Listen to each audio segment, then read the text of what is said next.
Halo semuanya, pernah nggak sih Anda diomelin orang tua, jangan mandi malam-malam nanti rematik loh? Atau mungkin dipaksa makan wortel banyak-banyak biar matanya tajam kayak burung hantu. Nah, di pembahasan kita kali ini, kita bakal membedah secara ilmiah mitos-mitos kesehatan rumahan yang sering banget kita dengar. Kita akan bongkar mana sih yang cuma sekedar mitos belaka, dan mana yang mengejutkannya ternyata beneran fakta ilmiah. Oke, biar gampang, kita udah bagi pembahasan hari ini ke dalam 3 bagian utama ya. Pertama, kebiasaan sehari-hari dan mitos. Terus kedua, soal sakit dan pengobatan rumahan. Dan yang terakhir, kita bahas makanan, minuman, dan diet. Kita langsung masuk ke bagian pertama, kebiasaan sehari-hari dan mitos. Yap, kita akan mulai dari rutinitas yang Anda lakukan tiap hari, tepat di dalam rumah Anda sendiri. Nah, pertanyaan klasik yang sering banget muncul. Apakah mandi malam, apalagi pas suhu lagi dingin-dinginnya, itu sebenarnya resep mengundang penyakit ke tubuh kita? Pasti banyak dari kita yang udah ditakut-takutin soal ini dari zaman masih kecil kan? Gini, faktanya, sains dengan tegas bilang, itu mitos. Pertama, soal paru-paru basah. Penyakit ini murni disebabkan oleh infeksi, entah itu bakteri, virus, atau jamur. Sama sekali bukan karena air mandi malam. Terus yang kedua, cuaca dingin itu nggak menyebabkan rematik atau asam urat ya. Dingin cuma bikin cairan di sendi kita sedikit lebih kental, yang akhirnya memperburuk rasa sakit yang emang udah ada sebelumnya.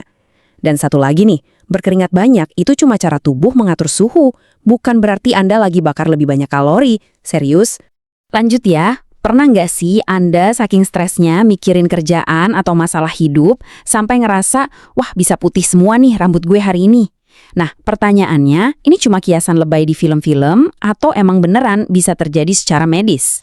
Jadi jawabannya, walaupun rambut Anda nggak bakal tiba-tiba memutih dalam semalam kayak di film horor, ternyata ada fakta mengerikan di baliknya. Para peneliti dari Universitas Harvard di tahun 2020 mengonfirmasi hal ini. Jadi, kejadian stres emosional atau fisik yang ekstrem itu memicu respons fight or flight di tubuh kita yang ternyata beneran bisa merusak saraf pada sel punca penghasil pigmen rambut secara permanen. Biar lebih kebayang, mari kita bicara soal biologinya.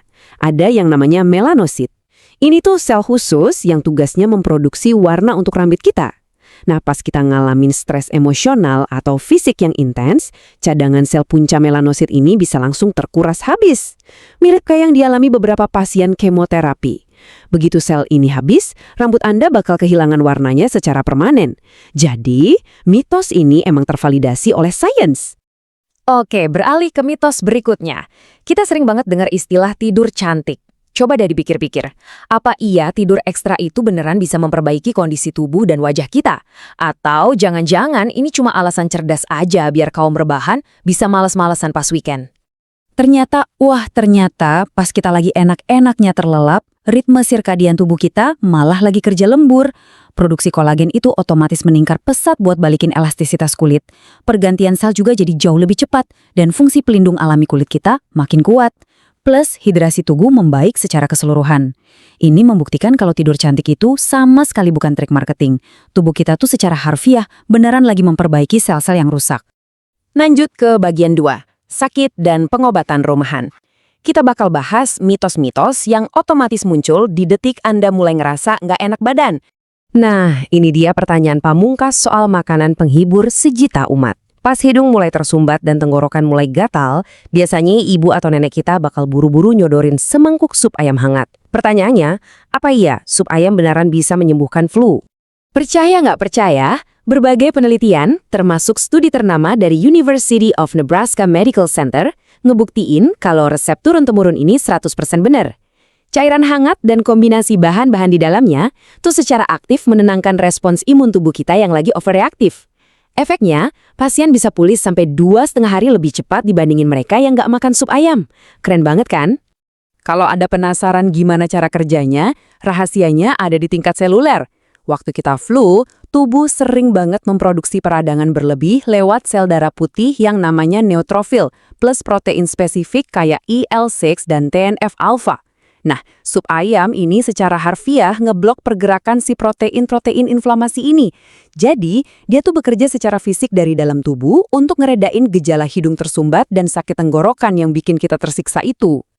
Oke, kita lurusin beberapa klaim medis populer lainnya dengan cepat ya. Pertama, sains sudah menegaskan kalau vaksin itu aman dan nggak menyebabkan autisme. Studi tahun 1998 yang bilang gitu emang udah ditarik karena terbukti cacat. Kedua, suplemen vitamin doang itu bukan tameng ajaib anti flu. Anda tetap butuh cuci tangan. Terus, tahukah Anda, dibikin kaget secara tiba-tiba itu beneran bisa meriset saraf diafragma buat ngentiin cegukan loh. Dan yang terakhir, menguap itu secara ilmiah emang terbukti menular. Masuk ke bagian 3, makanan, minuman, dan diet. Di sini kita bakal misahin mana yang fakta nutrisi dan mana yang cuma fiksi belaka dari apa yang ada di piring Anda. Siapa sih yang nggak ingat aturan masa kecil ini? Makan yang banyak wortelnya, biar matanya tajam kalau gelap. Hayo ngaku. Tapi, apa iya sayuran orange ini beneran nyimpen kekuatan super buat mata kita? Poin krusialnya gini ya, sayangnya enggak. Wortel nggak bakal ngasih Anda penglihatan laser atau tiba-tiba nyembuhin mata minus sampai kacamata bisa dibuang. Tapi, wortel itu kaya banget akan beta-karoten yang bakal diubah tubuh jadi vitamin A. Nah, ini adalah bahan baku biologis yang sangat dibutuhkan sel batang mata biar bisa berfungsi optimal.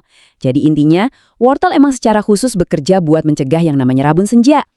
Terus kenapa sih kita aman-aman aja makan wortel sebanyak apapun, tapi kalau makan hati hewan berlebihan malah bisa bahaya? Jawabannya ada di seberapa pinternya tubuh kita. Untuk karotenoid nabati dari tumbuhan kayak wortel, tubuh kita cuma bakal ngubah zat itu jadi vitamin A sesuai kebutuhan aja. Jadi risikonya 0. Tapi kalau vitamin A bentuk hewani atau retinoid, nah ini beda cerita. Kalau dikonsumsi berlebihan, dia bisa numpuk di tubuh dan akhirnya malah jadi racun. Sekarang, ayo kita bongkar mitos-mitos dapur lainnya. Mitos soal microwave ngerusak nutrisi sayuran? Salah besar. Waktu masak yang cepat justru lebih bagus buat mempertahankannya. Makan larut malam bikin gemuk secara magis? Mitos juga. Berat badan cuma peduli soal total kalori harian Anda, bukan jam berapa Anda ngemil. Terus soal gula bikin anak jadi hiperaktif? Sains sudah ngebuktiin. Anak-anak lonjak-lonjak itu murni karena suasana pestanya yang seru, bukan karena gulanya. Dan telur itu terbukti sangat bergizi. Dia nggak secara otomatis bikin kolesterol jahat melonjak kok buat mayoritas orang sehat. Lanjut nih, pernah nggak sih pas lagi asyik mondar-mandir ngemil di dapur, tiba-tiba Anda mikir, jangan-jangan ngunyah sambil berdiri gini sekalian olahraga rahasia yang jenius? Coba tebak, percaya atau enggak, secara matematis mitos ini beneran fakta oh. Anda tuh bisa membakar sekitar 70% dari 1 kalori setiap menitnya hanya dengan berdiri sambil makan. Bayangin, ini bukti nyata kalau perubahan sekecil apapun di postur tubuh kita itu punya efek langsung ke tingkat metabolisme harian. 3-4. Nah, angka ini ternyata adalah jumlah cangkir kopi hitam yang aman direkomendasikan setiap harinya. Jadi, kopi itu fungsinya bukan sekedar nahan kantuk. Minum kopi hitam dalam jumlah ini ternyata secara aktif bisa nurunin risiko kena gagal jantung, diabetes tipe 2, sampai stroke loh. Tapi, ingat ya aturannya. Kopi hitam, artinya tanpa tumpukan gula atau krim macam-macam. Sebagai penutup pembahasan kita kali ini, ada satu hal menarik yang bisa kita simpulkan bareng. Ternyata sains dan petua zaman dulu tuh nggak selalu bertentangan, malah sering banget keduanya melengkapi dengan cara yang sama sekali nggak terduga. Dengan berbekal fakta biologis untuk menguji cerita orang tua zaman dulu, kita sekarang jadi lebih punya kendali buat bikin pilihan gaya hidup yang lebih cerdas dan tentunya lebih sehat. Jadi, saya tantang Anda nih. Coba perhatiin lagi rutinitas sehari-hari Anda. Kritis sedikit deh sama nasihat-nasihat kesehatan yang selama ini Anda terima mentah-mentah. Dan pastinya, terus rawat rasa penasaran Anda yang tak terbatas soal betapa luar biasanya sains yang mengatur tubuh kita.